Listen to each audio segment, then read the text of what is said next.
என்னுடைய நண்பர் ஒருத்தர் ஆழ்ந்த சிந்தனையில் இருந்தார். என்ன யோசனை பண்ணுறீங்கன்னு கேட்டேன். தலைவர் ஆகணும்னு பார்க்குறேன், அதுதான் என்ன வழின்னு யோசிச்சுக்கிட்டு இருக்கேன்னார். நான் கூட அது மாதிரி யோசித்து பார்த்தேன். அதுக்கப்புறம் அந்த யோசனையை கை விட்டுட்டேன் அப்படின்னோம். ஏன்னு கேட்டார். அதுக்கான தகுதிகள் நமக்கு இல்லைங்கிறது புரியுது. அது நமக்கு புரியறத விட நம்ம விட மற்றவங்களுக்கு நல்லா புரிஞ்சு போச்சு.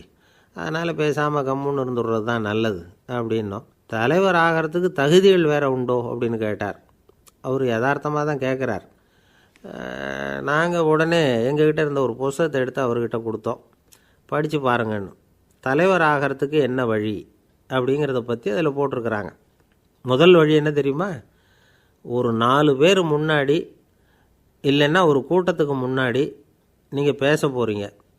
அப்போ எப்படி ஆரம்பிக்கணும்னா, உண்மையான புகழ்ச்சி, நேர்மையான பாராட்டு, இதோடு ஆரம்பிக்கணும். எடுத்ததுமே அது சரியில்லை இது சரியில்லைன்னு பேசிகிட்டு இருக்கக்கூடாது. மக்களை பார்த்து நீங்கள் தான் தப்பு பண்ணிவிட்டீங்க அப்படின்னு நேரடியாக சொல்லக்கூடாது. தவறு இருந்தாலும் அதை மறைமுகமாக ஏதாவது கதை சொல்லி அதிலிருந்து அவங்க புரிஞ்சுக்கிற மாதிரி செய்யணும். அடுத்தவங்க பண்ண தப்பு என்னன்னு அலசறதுக்கு முன்னாடி நீங்கள் பண்ணின தப்பு என்னங்கிறத பற்றியே பேசுங்க. எதுக்கும் நேரடியாக உத்தரவு போட்டுக்கிட்டு இருக்கக்கூடாது. இதை நீங்கள் செய்யணும் அப்படின்னு சொல்கிறதுக்கு பதிலாக நீங்கள் இப்படி செஞ்சால் எப்படி இருக்கும் அப்படின்னு கேள்வி மாதிரி கேட்கணுமா. இப்படி கேட்டால் அது உத்தரவு மாதிரி தெரியாதான். அடுத்தவங்க மரியாதையை காப்பாற்றுறது மாதிரி பேசணுமா. உங்கள் பேச்சு இன்னொருத்தரை அவமானப்படுத்துறது மாதிரி இருக்கக்கூடாதான். ஏண்டா இவங்கிட்ட போய் மாட்டிக்கிட்டோம்னு யாரும் நினச்சிடக்கூடாது. ஒவ்வொரு சின்ன வளர்ச்சியையும் பாராட்டணும். வெற்றி சாதாரணமாக இருந்தாலும் பாராட்டாமல் இருந்துடக்கூடாது. பாராட்டும் பொழுது தாராளமாக இருக்கணும். குறை சொல்லும் பொழுது கவனமாக இருக்கணும். வாய்க்கு வந்தபடி பேசிவிட்டால் அதுக்கப்புறம் வகையாக மாட்டிக்கிட்டு முழிக்க வேண்டியிருக்கும். நீங்கள் பேசுகிறது இன்னொருத்தருக்கு ஒரு கௌரவத்தையும் மரியாதையும் உண்டு பண்ணுறது மாதிரி இருக்கணும். நீங்கள் பேசுகிறது அடுத்தவங்களுக்கு இருக்கிற கொஞ்ச நெஞ்ச மரியாதையும் எடுத்து விடுறது மாதிரி இருக்கக்கூடாது. உங்கள் பேச்சை கேட்டால் கேட்குறவங்களுக்கு ஒரு ஊக்கம் வரணும், உற்சாகம் வரணும். தவறு எதுவாக இருந்தாலும் அதை சுலபமாக திருத்திக்கலாம், சரி பண்ணிக்கலாங்கிறது மாதிரி இருக்கணும் உங்கள் பேச்சு. அடுத்தவங்களை சந்தோஷப்படுத்துங்க. உங்கள் யோசனையை கேட்டு நடந்துக்கிறதுனால அந்த சந்தோஷம் அவங்களுக்கு கிடைக்கணும். இந்த தகுதியெல்லாம் உங்ககிட்ட இருந்தால் நீங்கள் ஒரு சிறந்த தலைவராகலாம் அப்படின்னு அந்த புஸ்தகத்தில் போட்டிருக்குது. இந்த காலத்தில் தலைவர் ஆகிறதுக்கு வேறு சில தகுதிகள்லாம் கூட தேவைப்படுது. ஒரு புள்ள தன்னுடைய அப்பா கிட்ட, அப்பா உன்ன மாதிரியே நானும் அரசியலில் சேரணும், தலைவர் ஆகணும்னு ஆசைப்படுறேன், இன்னையிலேருந்து எனக்கு அரசியல் பாடம் கற்றுக் கொடு அப்படின்னு கேட்டிருக்கான். அவரும் சரின்னு சொல்லிவிட்டு ஒரு பெரிய ஏணியை எடுத்துகிட்டு வந்தாராம். ஒரு செவுத்தில் சாத்தினார். இந்த ஏணியில் ஏறி உயர போய் அங்கே பரன் மேலே இருக்கிற ஒரு புத்தகத்தை எடுத்துகிட்டு வாடான்ருக்கார் மகனை பார்த்து. அப்பா ஏணி ரொம்ப உயரமாக இருக்குது, நீ ஜாக்கிரதையாக இதை பிடிச்சிக்கோ, நான் ஏறி போகிறேன் அப்படின்னு நான் பையன். பயப்படாத, நான் பார்த்துக்கிறேன்னார் அப்பா. பையன் ஏணியில் ஏறினா உச்சிக்கு போனதும் அப்பா கையை எடுத்துட்டார்.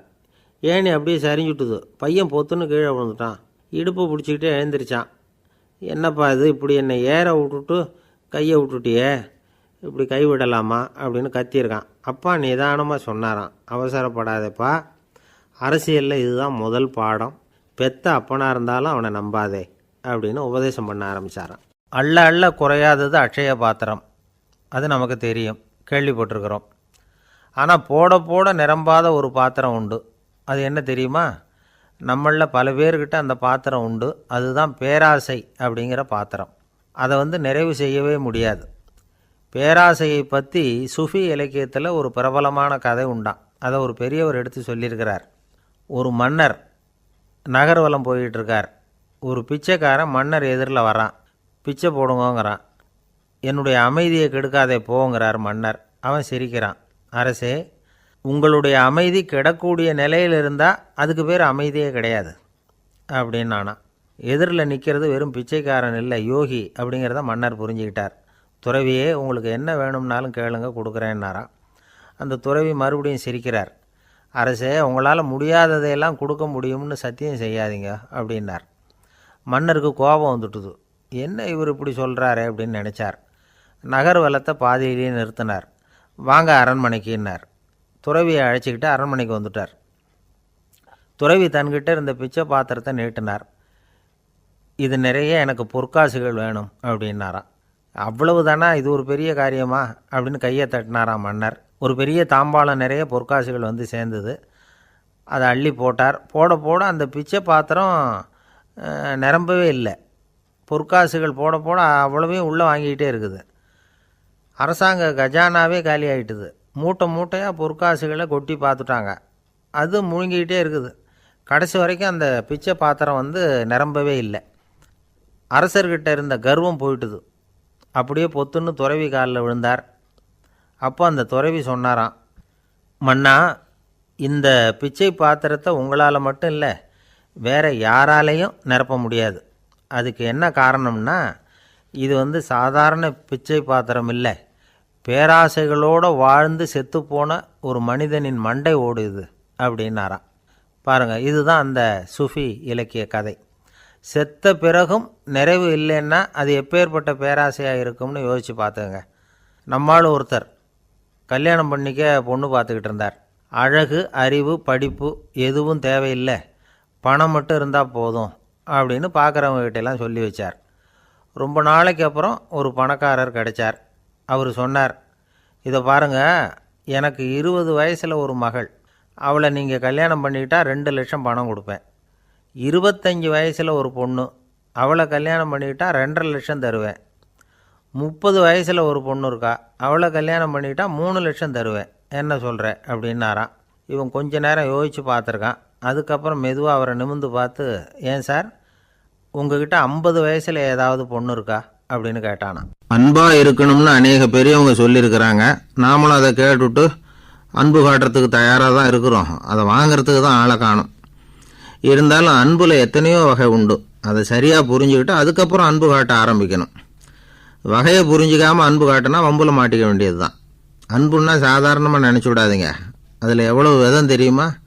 இரக்கம், கருணை, காருண்யம், பந்துத்துவம், பட்சம், பாசம், நேசம், விசுவாசம், அபிமானம், காதல், பக்தி, இப்படி பல விதமாக அதை பற்றி சொல்லி வச்சுருக்கிறாங்க பெரியவங்க. இந்த வார்த்தைகள்லாம் நாம் கேள்விப்பட்டது தான். இருந்தாலும் அதுகளுக்குள்ளே என்ன வித்தியாசம்னு கேட்டால் சரியாக சொல்ல தெரியாது. அதனால் இந்த வார்த்தைகளுக்கெல்லாம் பெரியவங்க என்ன விளக்கம் சொல்கிறாங்கன்னு இப்போ பார்க்கலாம். எளியவர்கள் மேலே செலுத்துகிற அன்பு இருக்கு பாருங்கள், அதுக்கு இரக்கம்னு பேர். அறிவு பலம், சரீர பலம், இது ரெண்டும் இல்லாதவங்க மேலே, அதாவது வலிமையற்றவர்கள் மேலே செலுத்துகிற அன்பு இருக்கு பாருங்கள், அதுதான் கருணை. எறும்புலேருந்து யானை வரைக்கும் சகல ஜீவராசிகள் மேலேயும் காட்டுற அன்புக்கு காருண்யம்னு பேர், ஜீவகாருண்யம். சிபி சக்கரவர்த்தி காட்டின அன்பு இந்த ரகம்.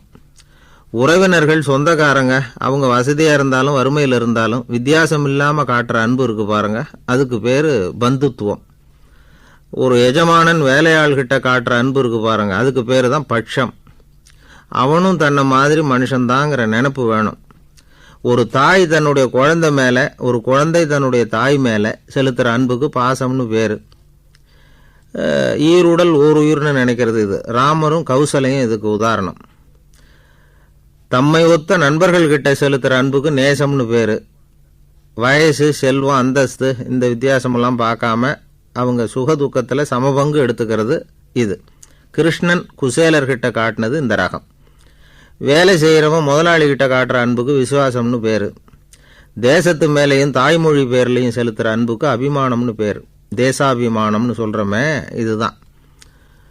ஒரு கணவன் மனைவி பேரில் காட்டுற அன்புக்கு காதல்னு பேர். கடவுள் பேரில் செலுத்துகிற அன்புக்கு பக்தின்னு பேர். இப்படி அன்புல பல ரகம் இருக்கிறப்போ அதில் உள்ள வித்தியாசம் தெரியாமல் இடம் மாற்றி அன்பு காட்டினா இடைஞ்சல் தான். சரி, இந்த அன்பை பற்றி விஞ்ஞானம் என்ன சொல்லுது தெரியுமா? இதயத்தை பாதுகாக்கிறதுக்கு முக்கியமாக தேவைப்படுற ஒன்று இந்த அன்பு தான்னு சொல்லுது. நெதர்லாந்து விஞ்ஞானிகள் இதை ஆராய்ச்சி பண்ணியே கண்டுபிடிச்சிருக்கிறாங்க. கொஞ்சம் முயல் குட்டிகளை 2 பிரிவாக பிரித்தாங்க. 2 குரூப்புக்கும் கொழுப்பு அதிகமாக உள்ள ஆகாரத்தையே கொடுத்துக்கிட்டு வந்தாங்க. ஆனால் ஒரு குரூப்புக்கு வெறுமன ஆகாரத்தை கொடுத்ததோடு சரி, இன்னொரு குரூப்பு முயல்களுக்கு ஆகாரம் கொடுத்ததோடு நிறுத்திக்கல. அதுக்கு முன்னாடி கூண்டுகளை திறந்து விட்டு முயல்களை கொஞ்ச நேரம் எடுத்து கொஞ்சி விட்டு அதுக்கப்புறமா ஆகாரம் கொடுத்தாராம் ஆராய்ச்சியாளர். இந்த குரூப்புக்கு இதய பாதிப்பு 60% குறைச்சலாக இருந்துதான். சில நோயாளிகளுக்கு ஹார்ட் அட்டாக் வந்தாலும் அதை தாங்கிக்கிட்டு குணமாகிற சக்தி அதிகமாக இருக்குது. இது எப்படின்னு ஆராய்ச்சி பண்ணி பார்த்துருக்குறாங்க. அவங்கெல்லாம் மனைவி தன் பேரில் ரொம்ப அன்பாக இருக்கிறதாக நினைக்கிறவங்களாம் இருக்கிறாங்களாம். இதய நோயாளிகள் பல பேரை சந்தித்து இதய நோய் ஏற்பட என்ன காரணம்னு கேட்டிருக்கிறாங்க. அவங்க சொன்ன காரணம்லாம் சாப்பாடு சம்மந்தமாக இல்லையா, மனைவி அன்பா இல்லை, இப்படிப்பட்ட காரணத்தை தான் சொல்கிறாங்களாம். அதனால் இதயத்தை பாதுகாக்கணும்னு நினைக்கிறவங்க அடுத்தவங்க அன்பாக இருக்கிறது மாதிரி பார்த்துக்குங்க, அதுதான் முக்கியம். ஒருத்தர் முகம் பூரா பிளாஸ்டரி போட்டுக்கிட்டு வந்தார், ரொம்ப கோபமாக. என்னங்க ஆச்சுன்னு விசாரித்தேன். எல்லாம் உங்களால் தான் சார்னார். விவரமாக சொல்லுங்களேன். என்ன உங்கள் தகவலை கேட்டுட்டு ஒரு பூனைக்குட்டியை கையில் எடுத்தேன், அன்பாக அதை தடவி கொடுக்கறதுக்காக. ஆனால் அது முந்திக்கிட்டது, அது என் முகத்தை தடவி கொடுத்துட்டுது, முகம் பூரா நகை கீறல், அதுதான் இப்படி அப்படின்னார். அன்புல அறிவு சேராததுனால வந்த கோளாறு இது. ஒருத்தர் இருக்கார், நல்ல உத்தியோகத்தில் தான் இருக்கிறார். ஆனால் எப்போ பார்த்தாலும் முகத்தை வெறுப்பாக வச்சுருப்பார். அப்படியே வருவார் போவார். ஏன் சார் இப்படி இருக்கிறீங்க அப்படின்னு விசாரித்தோம். ஏன்டா இந்த வேலைக்கு வந்தோம்னு இருக்குது சார் அப்படின்னார். உங்கள் வேலை உங்களுக்கு பிடிக்கலையா அப்படின்னு கேட்டோம். இல்லைன்னார். இப்படிப்பட்டவங்க வெற்றிகரமான வாழ்க்கை வாழ முடியாது. இது நிபுணர்கள் கருத்து. வேலையை நேசிக்க தெரிந்தவர்கள் வெற்றி பெறுவார்கள் அப்படிங்கிறாங்க அவங்க. எந்த துறையாக இருந்தாலும் சரி, அந்த துறையில் வெற்றிகரமாக இருக்கிறவங்கள விசாரித்து பாருங்கள். எனக்கு என்னுடைய வேலை ரொம்ப பிடிக்கும் அப்படின்னு சொல்கிறவங்களாக தான் இருப்பாங்க.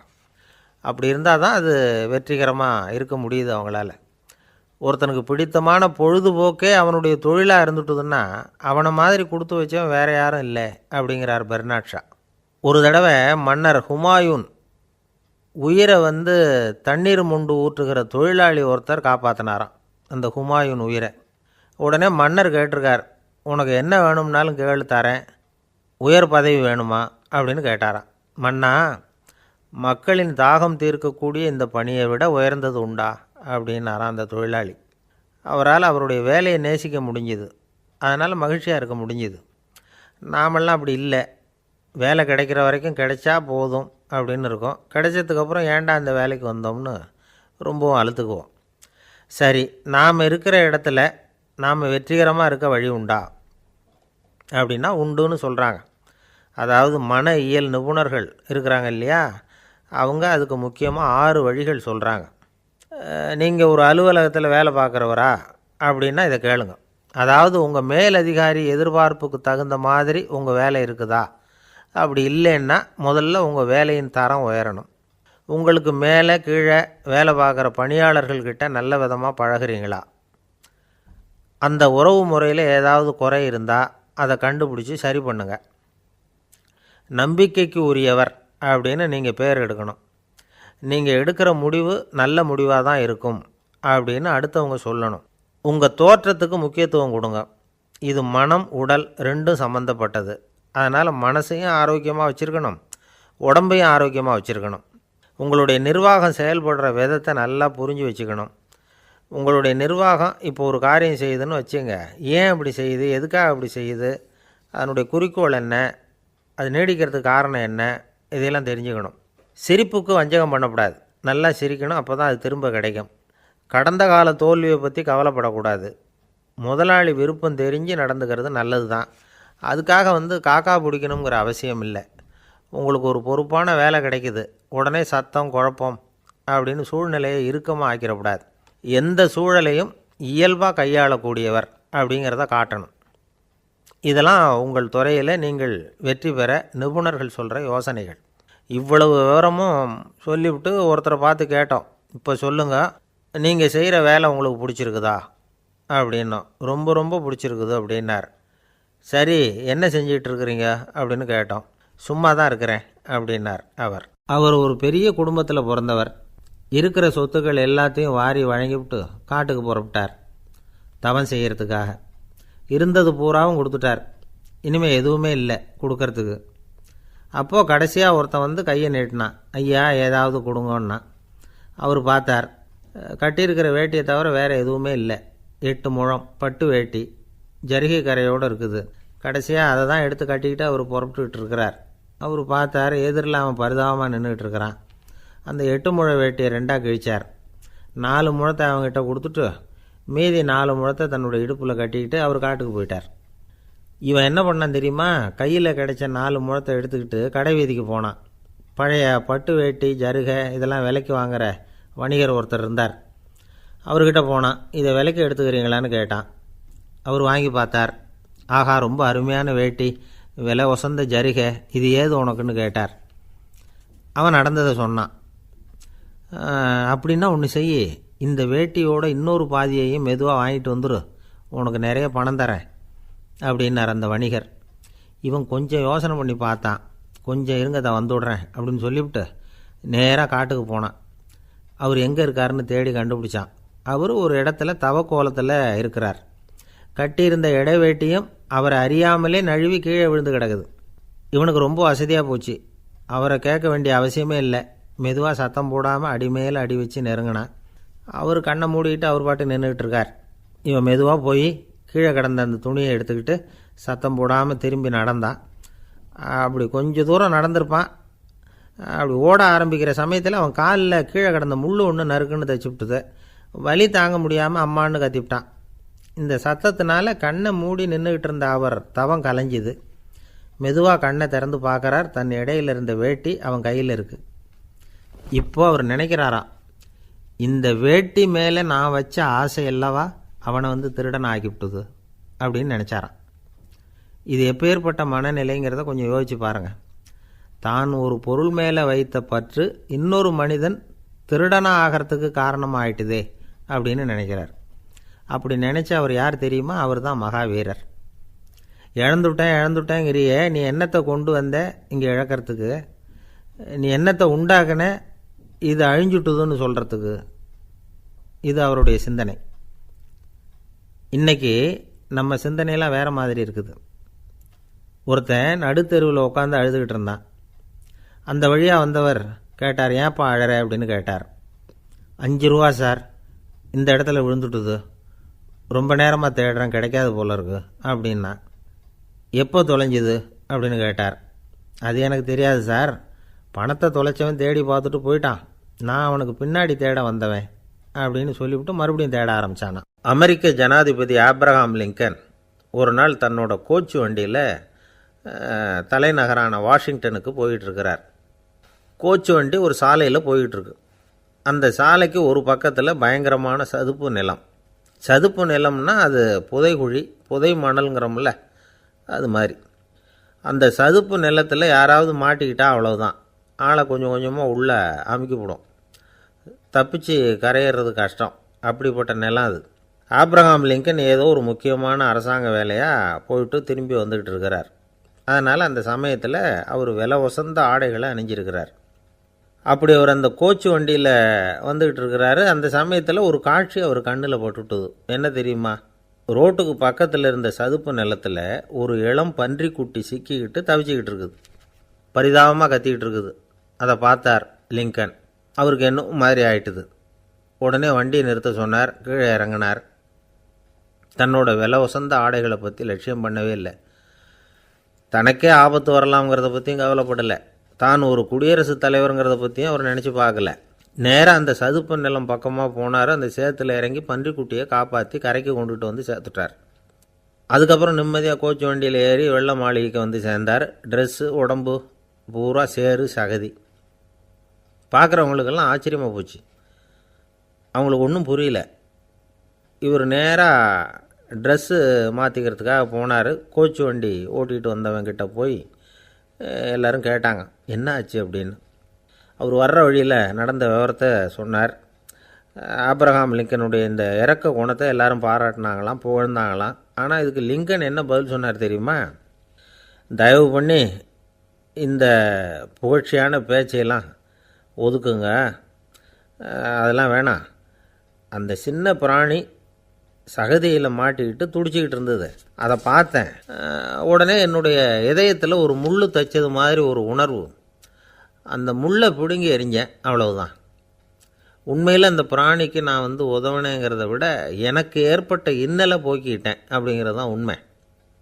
அதுதான் பொருத்தம். அப்படி இருக்கிறப்போ இதில் புகழறதுக்கு என்ன இருக்குது அப்படின்னார் ஆப்ரஹாம் லிங்கன். எவ்வளவு யதார்த்தமான வார்த்தைகள் பாருங்கள். இந்த காலத்தில் நம்மளையும் பல பேர் அப்படி உண்டு. நீச்சல் தெரியாத ஒரு ஆள் தண்ணியில் இறங்கிட்டான். தண்ணி ஆழங்கிறது அப்புறமா தான் தெரிஞ்சுது. தத்தளிக்க ஆரம்பிச்சுட்டான். வாழ்னு கத்துறான். கரையில் நின்றுக்கிட்டு இருந்த ஒருத்தர் இதை பார்த்தார். உடனே அவருக்கு இதயத்தில் முள் தைச்சது மாதிரி ஒரு உணர்வு. உடனே குபீர்னு தண்ணியில் பாஞ்சார். அவரை காப்பாற்றி கரைக்கு கொண்டுட்டு வந்து சேர்த்தார். இதை பார்த்துக்கிட்டு இருந்த இன்னொருத்தர் காப்பாற்றின அந்த ஆளை பாராட்டி புகழ்ந்தார். என்ன புகழாதீங்க சார் அப்படின்னார் அவர். ஏன்னு கேட்டார் இவர். நான் அந்த ஆளை ஏன் காப்பாற்றினேன் தெரியுமா? அவன் நேற்றுக்கு என்கிட்ட 300 ரூபா கடன் வாங்கியிருக்கிறான்.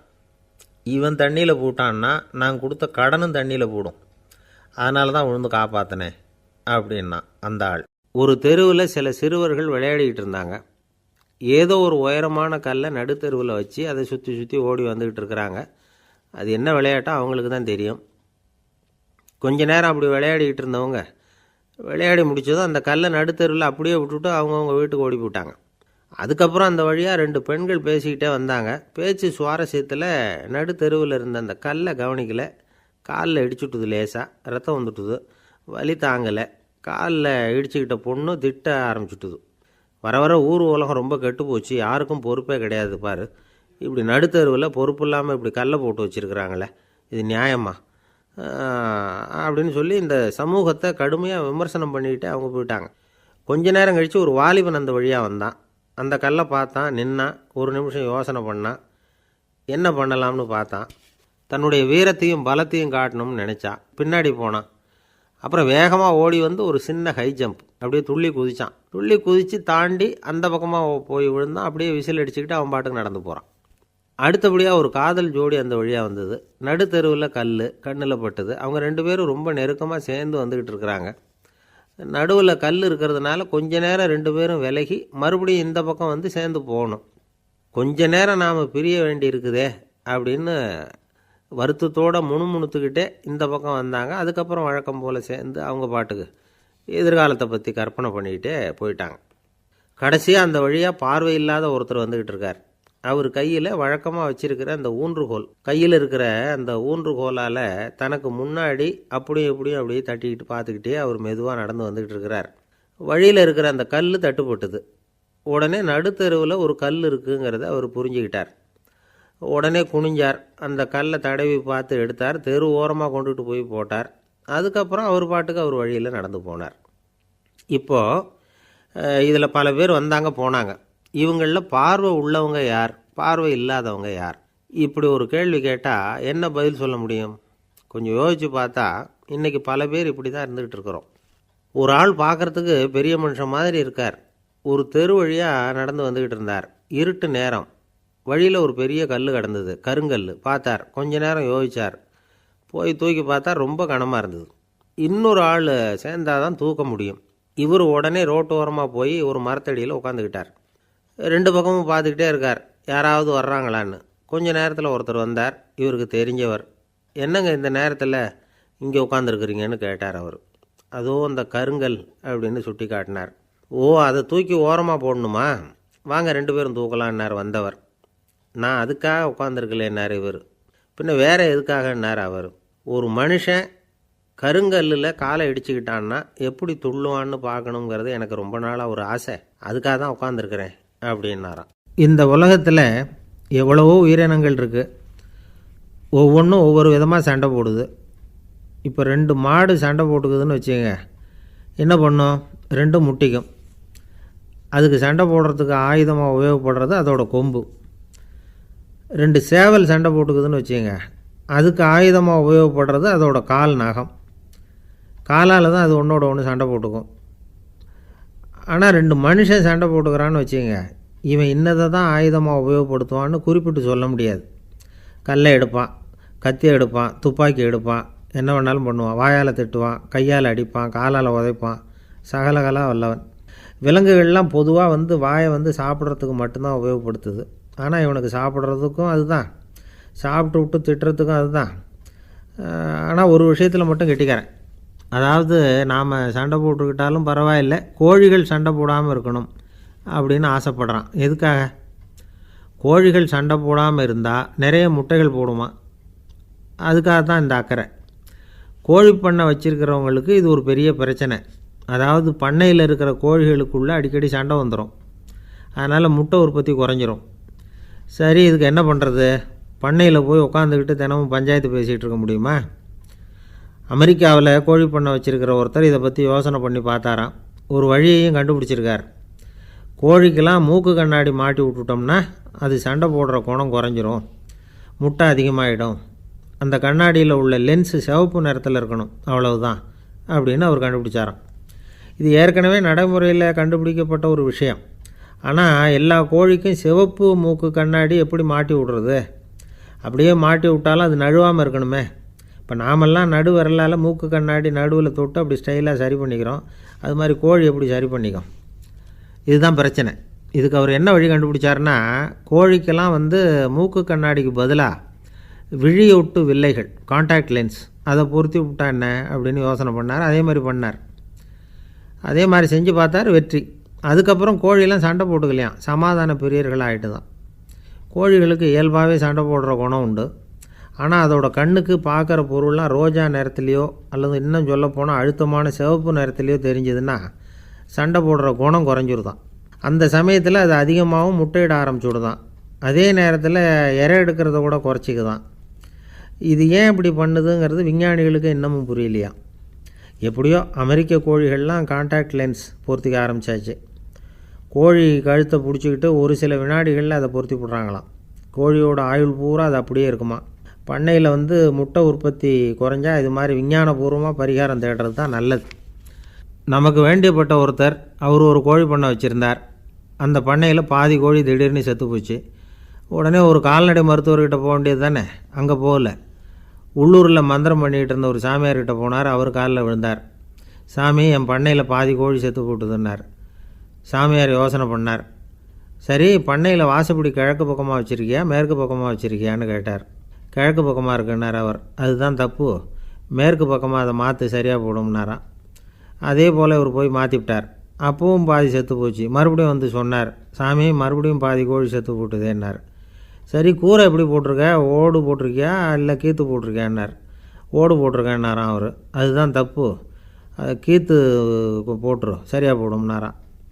சரின்னு போய் அதையும் மாற்றி பார்த்தார். மறுபடியும் போயிட்டுது, கோழி செத்து போச்சு. வந்தார், மறுபடியும் பாதி செத்து போச்சு சாமின்னு வந்தார். இவரும் யோசனையை மாற்றி மாற்றி சொல்லிகிட்டே இருக்கிறார். இப்படி அவரும் மாற்றி மாற்றி பார்த்தார். 6வது தடவையாக அவரை தேடிட்டு வந்தார். அந்த சமயத்தில் இவர் ரொம்ப தீவிரமாக யோசனை பண்ணி பார்த்துட்டு, அது சரிப்பா, நீயும் என்கிட்ட சளைக்காமல் வந்துக்கிட்டு இருக்கிற, நானும் யோசனை சொல்லிகிட்டு இருக்கேன். இப்போவும் உங்ககிட்ட சொல்கிறதுக்கு என்கிட்ட யோசனை நிறையா இருக்குது, ஆனால் சோதிக்கிறதுக்கு உங்ககிட்ட கோழி இல்லையே, என்ன பண்ணுறது அப்படின்னாராம் இவர். ஒருத்தர் ரொம்ப அவசரமாக போய்கிட்டு இருந்தார். எங்கே சார் போகிறீங்கன்னு கேட்டோம். எனக்கு வேண்டியப்பட்ட ஒருத்தருக்கு குழந்தை பிறந்திருக்கிறதாக செய்தி வந்திருக்கு, அதுதான் ஆஸ்பத்திரிக்கு போயிட்டுருக்கேன், பார்த்துட்டு வரலாம்னு அப்படின்னார். அப்படின்னா கொஞ்சம் இப்படி உட்காருங்க அப்படின்னோம். சில விவரமெல்லாம் சொல்கிறேன், கேட்டுக்கிட்டு போங்க அப்படின்னோம். உட்காந்தார். அப்புறம் சொல்ல ஆரம்பித்தோம். புதுசாக பிறந்திருக்கிற ஒரு குழந்தைய பார்க்க போகிறதுன்னா அது சாதாரண விஷயம் இல்லை. அதில் ரொம்பவும் கவனமாக நடந்துக்கணும். புது குழந்தைக்கு நோய் சுலபமாக தொற்றும்.